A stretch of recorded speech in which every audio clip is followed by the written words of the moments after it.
नमस्कार दोस्तों, स्वागत है आप सभी लोगों का आज की क्लास में एक बार फिर से। मैं अनिल पांडे, अहमदाबाद गुजरात से आप सभी लोगों का तहे दिल से स्वागत करता हूं। दोस्तों, आज की क्लास में हम सीखेंगे सैमसंग के 55 इंच के सेट में पैदा होने वाले कंफ्यूजन और उसके सॉल्यूशन को। दरअसल में हमारे पास एक 55 इंच का सेट है और जिसमें कुछ सिम्टम्स इस तरह से आ रहे हैं जो आपको कंफ्यूज करेंगे और ये आपको मिसगाइड करेंगे कि प्रॉब्लम कहीं और है और ले जाएंगे कहीं और जब आप उसको लास्ट तक देखेंगे, पूरे क्लास को खत्म होने तक आपको पता चलेगा कि ओ माय गॉड, क्या सोचा था और क्या निकला। तो चलें देखें, हमारे पास एक सेट है सैमसंग का और हम इसको ऑन करके आपको सिम्टम्स दिखाएंगे। देखें, ये सिम्टम्स ऐसे आकर के चला जाता है। एक बार दोबारा देखें सिम्टम्स को। हमने इसको लगाया और चालू होकर के सेट बंद हो जा रहा है। देखें आप, ऐसा लग रहा है कि मदरबोर्ड चालू नहीं हो रहा है और हमें ऐसा लग रहा है कि मदरबोर्ड खराब है या सप्लाई खराब हो सकती है, शायद इन्वर्टर खराब हो। अभी हम किसी भी तह पे नहीं पहुंच पा रहे हैं। कुछ इसी तरह से दिमाग में चलेगा। तो चलें अब हम तह की तरफ आगे बढ़ते हैं। देखें, हम यहाँ पे इसको फिर से ऑन करते हैं। अब इसका पावर सप्लाई, इन्वर्टर सेक्शन या बैक लाइट खराब है, इसकी पुष्टि के लिए सैमसंग के सेट में सिर्फ आपको ये कनेक्टर निकाल देना है। आपने कनेक्टर निकाला और कनेक्टर निकालते ही देखें बैक लाइट शुरू हो गई। आप यहाँ देखें बैक लाइट ऑन हो गई। और अगर बैक लाइट ऑन हो जा रही है तो ये कह रही है कि पावर सप्लाई सेक्शन इसका ओके है, इन्वर्टर सेक्शन भी ओके है और साथ में इसका बैक लाइट भी एकदम बढ़िया है। तो यहाँ पे तीन चीजों की पुष्टि हो जाती है कि इन्वर्टर और बैकलाइट और पावर सप्लाई सेक्शन ओके है। अब बात आती है मदरबोर्ड पे। तो चलें, मदरबोर्ड को वापस हम इस पावर सप्लाई के साथ कनेक्ट किए और मदरबोर्ड को कनेक्ट करने के साथ में अब ये सेट रीस्टार्ट होने लगा। देखें आप, 55 इंच का सेट है और जब हम इसको पावर सप्लाई निकाल के वापस डालेंगे तो ये देखें यहाँ पे बैक लाइट से आपको पता चलेगा कि सेट रीस्टार्ट होगा, मतलब चालू हुआ और बंद हो गया। अब ये बार बार इस तरह से रीस्टार्ट होता रहेगा लेकिन स्क्रीन पे कुछ आएगा नहीं और ये संकेत दे रहा है कि मदरबोर्ड खराब है। लेकिन रुकें, अभी मदरबोर्ड खराब है इस परिणाम पे आपको नहीं पहुंचना है। ध्यान से देखें, इस सेट को बार बार ये रीस्टार्ट हो रहा है। अब इस 55 इंच के सेट की एक थ्योरी है कि ये प्रोटेक्शन वाला सेट होता है। दरअसल में जब पैनल में कोई प्रॉब्लम डिटेक्ट होगी तो ये मदरबोर्ड स्विच हो जाता है, रीस्टार्ट होता है, बंद हो जाता है। तो अब अगर हम इसको डिस्कनेक्ट कर देंगे तो मदरबोर्ड फिर चालू होगा और पैनल डिस्कनेक्ट करने के बाद अगर चालू हो जाता है तो इसका मतलब मदरबोर्ड भी ओके है। तो चलें चेक करते हैं। हम इसको पहले डिस्कनेक्ट करेंगे और देखें, हमने इस LVDS FFC बेल्ट जो है इसको हमने डिस्कनेक्ट किया और अब हमने इसको लगाया। अब देखें क्या सेट चालू हुआ। देखें चालू हुआ और चालू होने के बाद अब ये सेट में आवाज भी आएगी।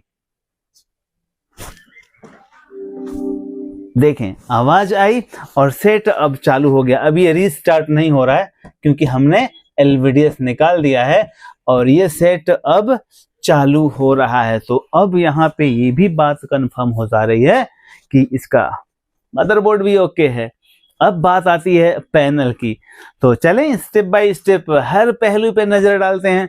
तो यहाँ अगर पावर सप्लाई डिस्कनेक्ट करने से बैकलाइट चालू हो गई, लेकिन जब हम पावर सप्लाई लगा दिए तो यहाँ पे LVDS डिस्कनेक्ट होने पे ये सेट ऑन रह रहा है। इसके पहले आप देखे होंगे ये बार बार रीस्टार्ट हो रहा था। आप देखें यहाँ पे बैकलाइट को कि बार बार ये रीस्टार्ट हो रहा था, लेकिन अब ये रीस्टार्ट नहीं हो रहा है क्योंकि हमने पैनल को इसको डिसकनेक्ट कर दिया। अब चलें इसको पैनल को वापस लगाते हैं और देखते हैं कि क्या वापस ये रीस्टार्ट होने लगा, क्योंकि अब हमें पैनल खराब होने की पुष्टि करनी है। तो हमने चालू किया और देखें यहाँ से फिर से स्टार्ट हुआ और स्टार्ट होने के बाद बंद हो गया। जब हम LVDS का FFC बेल्ट लगा रहे हैं तो ये बंद हो जा रहा है, रीस्टार्ट हो रहा है। तो अब चलें, बात यहां तक पहुंच गई है कि मदरबोर्ड भी ओके है। तो अब इसके पैनल खराब होने की पुष्टि करते हैं। तो अब पैनल खराब होने की पुष्टि करनी है तो पैनल में शॉर्टिंग है। इस तरह के प्रॉब्लम तभी डिटेक्ट होते हैं जब पैनल के गेट लाइन में शॉर्टिंग होती है। तो सॉर्टिंग गेट लाइन के डिस्कनेक्ट करते हैं। अगर इसमें एफएफसी बेल्ट है तो पहले इसको डिस्कनेक्ट करेंगे। देखें हम इस एफएफसी बेल्ट को निकाल दिया। अब ये निकाल देने से क्या हुआ कि इस तरफ इतना अलग स्केलर है और इतना अलग स्केलर है, तो अगर इधर सॉर्टिंग होगी तो ये निकाल देने से सेट आपका चालू हो जाएगा। तो देखें क्या ये चालू हो रहा है? ओ अभी भी ये रिस्टार्ट हो रहा है। तो ये क्लियर हो गया कि इस तरफ तकलीफ नहीं है और तकलीफ सिर्फ इस तरफ के स्केलर में है। तो अगर इस तरफ के स्केलर में तकलीफ है तो आप इसको वापस लगा सकते हैं। हमने लगा दिया और उसके बाद अब इस तरफ तकलीफ है उसे ढूंढते हैं। तो अब इस तरह की तकलीफ को ढूंढने के लिए आपको चलना पड़ेगा स्क्रीन की तरफ। चलें अब यहाँ आते हैं। दोस्तों इस तरह की पैनल मैंने बहुत सारी ठीक किया है और इसलिए मैं आपको बता रहा हूँ कि यहाँ जो ये स्केलर पीसीबी का आप गेट लाइन का मैनेजमेंट देख पा रहे हैं, तो यहाँ थोड़ा सा रुक करें। यहाँ पे देखें LC1 का ये टेस्ट पॉइंट है, LC2 का टेस्ट पॉइंट है, CKV1, CKV2, यहाँ देखें CKV3, CKV4, CKV5, CKV6 and CKV7, then CKV8। ये आप CKV की लाइन देख रहे हैं। अच्छा, कई लोग यहाँ कंफ्यूज रहते हैं कि ये रेजिस्टेंस निकाल देते हैं। दरअसल में ये रेजिस्टेंस है ही नहीं। इसे रेजिस्टेंस कहना बड़ा मूर्खता वाला शब्द है। दरअसल में ये कैपेसिटर है, PF इसे बोलते हैं। और ये कैपेसिटर आप इसे कह सकते हैं, PF कह सकते हैं। और ये ग्राउंड से और टर्मिनल पे लगा रहेगा, हर CKV के टर्मिनल पे लगा है और एक तरफ ये ग्राउंड है। तो इसको डिस्कनेक्ट करके आप कुछ भी हासिल नहीं कर पाएंगे। इसको डिस्कनेक्ट करने से कोई लाइन डिस्कनेक्ट नहीं होती है। तो ध्यान रखें, यहाँ कई कंफ्यूजन होते हैं, तो इसको ध्यान से समझें कि ये जो टेस्ट पॉइंट दिए हैं CKV लाइन की, तो अगर CKV लाइन में सॉर्टिंग होगी तो यहाँ रेजिस्टेंस बताएगा, लेकिन यहाँ सॉर्टिंग कम होती है। इस पैनल में सबसे ज्यादा अगर सॉर्टिंग आती है तो LC2, LC1 ये शॉर्ट होते हैं या इसमें प्रॉब्लम होती है। तो क्या होता है कि LC1, LC2 पे जो लगा हुआ है वो दरअसल में रेजिस्टेंस लगा होगा। 820 ओम्स का रेजिस्टेंस यहाँ लगा रहेगा और यहाँ पे भी 820 ओम्स का रेजिस्टेंस लगा रहेगा और यहाँ पे भी 820, यहाँ 0 ओम्स का रेजिस्टेंस लगा रहेगा ST पे। तो आपको क्या करना है कि ये रेजिस्टेंस अगर आप निकाल दे रहे हैं तो LC1, LC2 डिस्कनेक्ट हो जाएगा। देखें आप, यहाँ पे ये टेस्ट पॉइंट है LC2 का और यहां से इधर एक रेजिस्टेंस लगा है और ये रेजिस्टेंस कॉफ में इधर जा रहा है।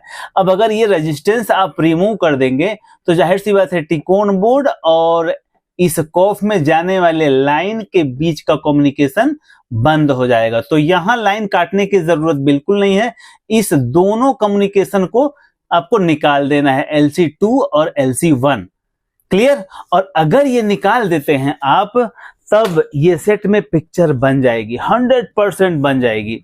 लेकिन प्रॉब्लम खत्म नहीं होगी। तो प्रॉब्लम क्या आएगी वो मैं बताना चाहूंगा कि उसके बाद डबल इमेज की पिक्चर आ जाती है। अगर इस तरह के सेट में सॉर्टिंग डिटेक्ट होती है तो ये LC1, LC2 की कनेक्टिविटी हटाने के बाद पिक्चर तो बन जाएगी लेकिन डबल इमेज आ जाएगी। तो उसका सॉल्यूशन क्या है वो भी देखेंगे, लेकिन पहले पिक्चर लाने का प्रयास करते हैं। तो चलें LC1, LC2 को मैं निकाल के दिखाता हूं और आपको माइक्रोस्कोप पे निकाल के दिखाना चाहूंगा। चलें रुक करें इस माइक्रोस्कोप की तरफ और यहाँ देखें मैं LC1 और LC2 को देखें। यहाँ पे जो LC1 है ये रेजिस्टेंस लिखा है LC1 और इसको हम यहाँ से ओपन कर देंगे।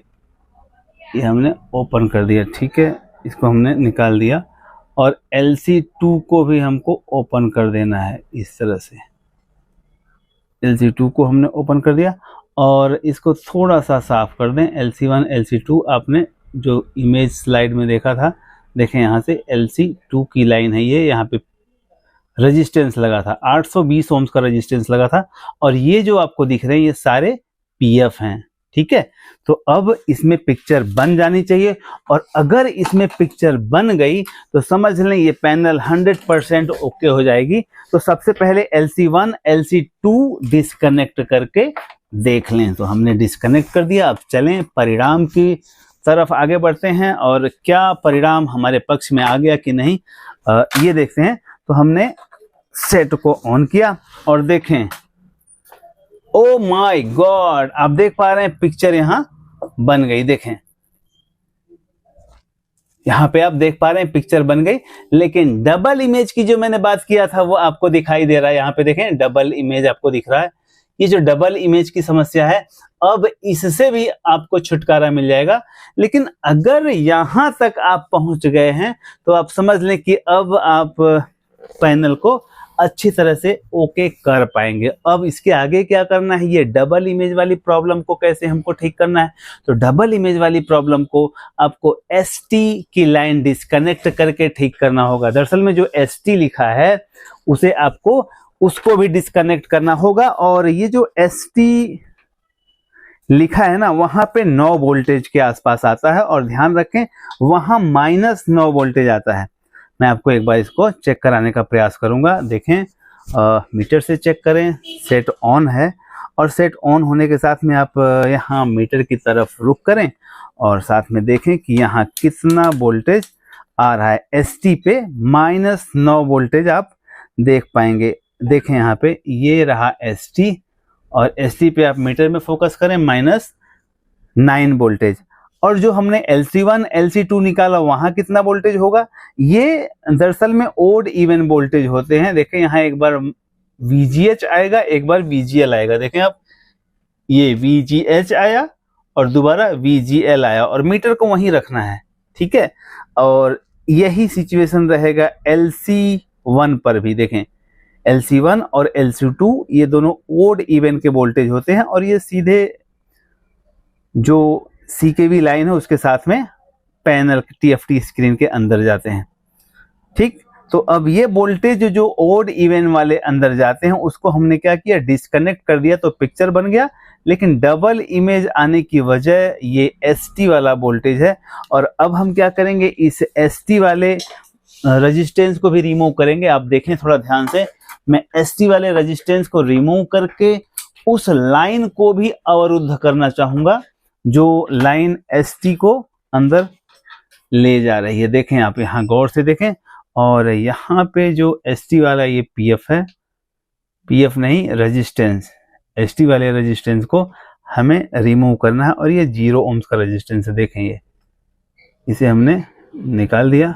दोस्तों पैनल के प्रॉब्लम बड़े मजेदार होते हैं, और ये मजेदार तब होते हैं जब आप पैनल के आप हर पहलुओं को जानते हैं, ठीक है। तो अब देखें इसमें जो डबल इमेज आ रही थी वो खत्म हो जानी चाहिए, और देखें अब मैंने इसको, ओ माय गॉड, देखें अब जो डबल इमेज आ रही थी वो एकदम क्लियर हो गए, नीट एंड क्लीन। और मैं चाहूंगा कि इसमें पिक्चर लगा के दिखाया जाए, तो इसके लिए हमें जरूरत पड़ेगी HDMI की, लेकिन HDMI हमारे पास, चलें होम पेज ही चालू करके मैं आपको दिखा दूंगा, होम पेज से भी पता चल जाएगा। देखें आप, ये स्मार्ट चालू हुआ, और यहाँ पे होम पेज, देखें आप होम पेज आ गया, और यहाँ आप देख पा रहे हैं अब कोई डबल इमेज नहीं आ रही है, कोई बफरिंग नहीं आ रही है, पूरी पिक्चर एकदम अच्छी आ रही है, ठीक है। तो ये होता है तरीका कि अगर आप पैनल के उन सारे पहलुओं को जानते हैं तो बड़ा आसान हो जाता है। चाहे वो 55 इंच का पैनल हो, चाहे 50 इंच का हो, या 32 इंच का हो, हर पैनल बड़े आसानी से ओके हो जाती है। लेकिन अगर आप नहीं जानते हैं तो वही पैनलें खराब भी हो जाती हैं। तो चलें अब अवलोकन करते हैं कि हमने इस पूरे सेट में क्या किया। तो दोस्तों आपने देखा कि सबसे पहले ये सैमसंग का जो 55 इंच का सेट है ये रीस्टार्ट हो रहा था। अब रीस्टार्ट हो रहा था मतलब चालू होकर के बंद हो जाता था। मुझे ऐसा लगा कि ये सप्लाई का प्रॉब्लम है या पता नहीं बैकलाइट का प्रॉब्लम है। तो इसकी पुष्टि के लिए हमने मदरबोर्ड के केबल को डिस्कनेक्ट कर दिया पावर सप्लाई से। और सैमसंग में ये फंडामेंटल होता है कि अगर मदरबोर्ड को डिस्कनेक्ट कर देते हैं आप पावर सप्लाई से, तो आपकी बैकलाइट और कंप्लीट चालू हो जाती है। अब बैकलाइट चालू हो जाना इस बात की पुष्टि करता है कि आपका इन्वर्टर सेक्शन ओके है। बैकलाइट का चालू हो जाना इस बात की पुष्टि भी करता है कि आपका पावर सप्लाई भी एकदम ओके है। तो यहाँ कुछ ऐसा ही हुआ कि बैकलाइट, जब हम पावर सप्लाई को डिस्कनेक्ट किए तो बैकलाइट शुरू हो गई और इन्वर्टर और पावर सप्लाई ओके होने के संकेत मिल गए। और जब हम उसको वापस लगाए तो फिर ये सेट रीस्टार्ट होने लगा। ऐसा लगा कि मदरबोर्ड में प्रॉब्लम है और मदरबोर्ड को पैनल से डिस्कनेक्ट करने के बाद ये मदरबोर्ड भी ऑन हो गया, मतलब जो सेट बार बार रीस्टार्ट होता था वो स्टेबल हो गया, बैकलाइट ऑन हो गई। और जब हमने पैनल को मदरबोर्ड से डिस्कनेक्ट कर दिया, और इसकी वजह ये है कि ये मदरबोर्ड जो है ये प्रोटेक्शन वाला मदरबोर्ड होता है। अगर पैनल में कोई प्रॉब्लम डिटेक्ट होती है तो तुरंत ये सेट प्रोटेक्शन में चला जाता है, और प्रोटेक्शन में जाने का मतलब ये बार बार रीस्टार्ट होगा या बंद हो जाएगा। तो जब हमने मदरबोर्ड को पैनल से डिस्कनेक्ट कर दिया तो ये प्रोटेक्शन से बाहर हो गया, सेट स्टार्ट हुआ। अब इस बात की पुष्टि हो जाती है कि यहाँ पे पैनल में प्रॉब्लम है। अब पैनल के प्रॉब्लम को जानने के लिए इस पैनल के स्केलर पीसीबी में जो दो हिस्से हैं, एक हिस्से को हमने डिस्कनेक्ट किया। हमने ये सोचा कि अगर एक हिस्से में प्रॉब्लम होगी तो दूसरे हिस्से में पिक्चर बन जाएगी, लेकिन पिक्चर सब भी नहीं बनी। तो इससे इस बात की पुष्टि हुई कि जिस हिस्से को हमने डिस्कनेक्ट किया है वो हिस्सा ओके होगा। तो खराब कहाँ होगा? जिस हिस्से को डिस्कनेक्ट नहीं कर सकते, क्योंकि इसमें पट्टा लगा हुआ है और यहाँ पे आपको डिस्कनेक्ट करने का ऑप्शन सिर्फ एक ही हिस्से को मिलता है, दूसरा हिस्सा तो उसके साथ कनेक्ट ही है। तो इस बात की पुष्टि हो जाती है कि इसी साइड के स्केलर में प्रॉब्लम है। अब यहाँ बात आती है अनुभव की। अब यहाँ से आपका अनुभव काम करता है कि आप अगर कहीं से ट्रेनिंग लिए हैं, चाहे सीखे हैं, चाहे आपका एक्सपीरियंस है, तो अब यहाँ से अनुभव काम करता है। अनुभव मेरा ये कहा कि जो कई पैनलें मैंने इस तरह के बनाई है, इसलिए मेरा अनुभव आपसे थोड़ा सा बेहतर है। मैं कोई पेट में से सीख के बिल्कुल नहीं आया था। ये बिल्कुल मत सोचिएगा कि मैं कहीं पेट में से, माँ के पेट में से ही अभिमन्यु की तरह सीख कर आया हूँ, बिल्कुल ऐसा नहीं है। दरअसल में देखें यहाँ पे जो ST लिखा है ना, ST, ये इसकी वैल्यू होती है -9 वोल्टेज, -8 वोल्टेज। तो यहाँ पे एक रेजिस्टेंस लगा रहता है 0 ओम्स का। उसी तरह से LC1 पे भी एक रेजिस्टेंस लगा रहता है 0 ओम, ये 820 ओम्स का लगा होगा। और फिर यहाँ पे LC2 जो है, यहाँ पे भी एक रेजिस्टेंस लगा रहेगा और वो भी 820 ओम्स का है। और अगर हम इस LC1 और LC2 को रेजिस्टेंस निकाल देते हैं तो ये पैनल में जा रही LC1 और LC2 की लाइन त्रिकोण बोर्ड से आ रही लाइन से डिस्कनेक्ट हो जाता है और फिर पैनल में पिक्चर बन जाती है। और पैनल में पिक्चर कभी कभी अच्छी बन जाती है और कभी कभी उसमें डबल इमेज आता है। और जब डबल इमेज आती हो तो आपको ST पे लगा हुआ रेजिस्टेंस भी निकाल देना है और फिर परिणाम आपके सामने इस तरह से दिखाई देने लगेगा। तो आज के इस क्लास में आप कितना सीखे इसका मूल्यांकन तो आपको खुद करना है। लेकिन दोस्तों ध्यान रखें, पैनल रिपेयरिंग बहुत ही आसान है, लेकिन ये तभी आसान हो पाता है जब आप बड़ी ही सूझबूझ से अपना काम करते हैं। इसमें जल्दबाजी करने की जरूरत नहीं। और ध्यान रखें, पैनल रिपेयरिंग में हमेशा मैं कहता हूं कि पैनल रिपेयरिंग एक ऐसा सब्जेक्ट है जिसमें बहुत कम सामान डालने पड़ते हैं। सामान को निकाल देने से पैनलें ठीक हो जाती हैं।